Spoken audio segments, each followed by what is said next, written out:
नवरा बायकोचं भांडण. नवरा कामावरून येतो संध्याकाळी 6:30 वाजता. बघतो तर काय, अपार्टमेंटची लिफ्ट बंद असते.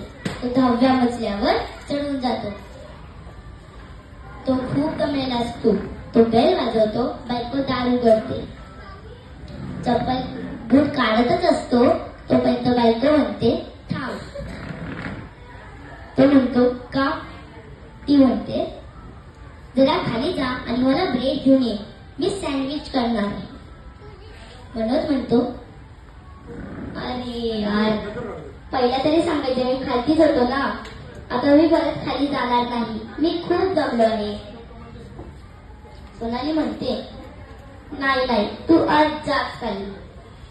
मनोज म्हणतो हे बघ, तू आज पोहे कर, उद्याला तू सँडविच कर, उद्या मी ऑफिसवरून येताना ब्रेड आणतो. सोनाली म्हणते नाही, माझे 2 मिनिटापूर्वीच इच्छा झाली आहे, मी आज सँडविचच खाणार, तू ब्रेड आणच. तो म्हणतो मी जाणार नाही. तिची कटकट चालू होते. सोनाली म्हणते या घरात माझ्यासारखं काहीच चालत नाही, मी काय मागितलं तर ते मला मिळतच नाही, माझं नशीबच फुटकं आहे. मनोज म्हणतो अरे 1 ब्रेड, नशीब फुटकं, मग कपाटातल्या 100 साड्यांचं करायचं काय, नशीब फुटकं. सोनाली म्हणते जणू काय त्या साड्या तुम्हीच घेतल्यासारखं म्हणताय. मनोज म्हणतो बरं भांडण नको, मी जातो. सोनाली म्हणते वा रे वा, म्हणजे मीच भांडण करते. तो म्हणतो अगं बाई काय बोलू नकोस, मी जातो. आणि जातो. तर सोनाली त्याला थांबवते. ऐक, मुंबई बेकरी मधूनच आण, इतर ब्रेड मी खाणार नाही. तो म्हणतो बरं. आईला बायकोले जमवती रे. गाडीवर बसतो, किक मारतो आणि जातो. गाडीवरून उतरतो. अरे देवा, माझं दुर्दैव, दुकान तर बंद. आता ती माझ्यावर विश्वास ठेवणार आहे, लगेच कटकट चालू करेल. थांब, मी तिला फोटो काढून पाठवतो. आता कटकट करणार नाही. सोनाली घरात फोटो बघते. तिला खूप राग येतो.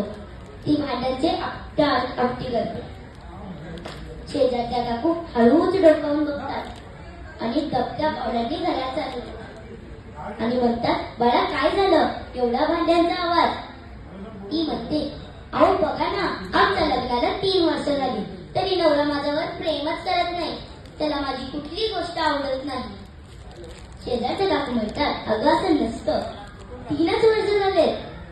3 वर्ष पुरेशी नाही, नवरा समजून गेला. मला 40 वर्ष झाले तरी मी अजून नवरा समजला नाही. ती म्हणते अहो बघा ना, मी नवीन साडी दिसली या कधीही चुकून म्हणत नाही मला छान दिसते, नवीन साडी दिसतेस ना. कधी मी भाजी फोडणीला टाकली की हा परत कधीच चुकून म्हणत नाही मला वास खूप भाज्याला, कुठली भाजी बनवतेस. मग परत बघू तेव्हा माझ्यावर येतं आणि मग मी परत कटकट चालू करतो. मग त्याला ते आवडतच नाही, माझी काय चूक येतात. शेजारच्या काकू म्हणतात अगं असं नसतं, प्रत्येक नवऱ्याला कौतुक करायला जमत नाही, एखाद्याला जमतं एखाद्याला नाही, सोडून दे.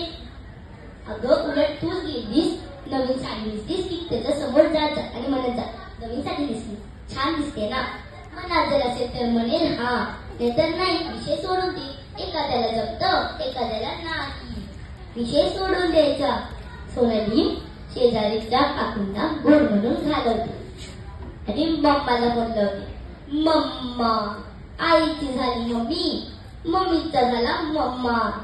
मम्मा दुसऱ्या दिवशी येते आणि म्हणते मनोजला आमची एकुलती एक मुलगी आहे, लाडात वाढवली आहे, डोळे मिटून काय मागितलं, डोळे उघडेपर्यंत तिचे बाबा तिला हातात आणून देतात. माझ्या पोरीला नकार चालत नाही. मनोज खाली बघून हा म्हणतो आणि तिला जर राग आला तर ती घरातल्या मोठ्या आणि महागड्या वस्तू फोडते. मनोज मनातल्या मनात म्हणतो हे काही कौतुक आहे, मम्मा पण वेगळीच दिसते. एवढं एकच सांगेन मी, मुलींच्या संसारात मुलींच्या आई आणि मुलांच्या संसारात मुलांच्या आईने जास्त लक्ष घालू नये. मुलांच्या पहिल्या हृदयाच्या कप्प्यात नेहमी त्याची आई वडीलच असतात आणि दुसऱ्या कप्प्यात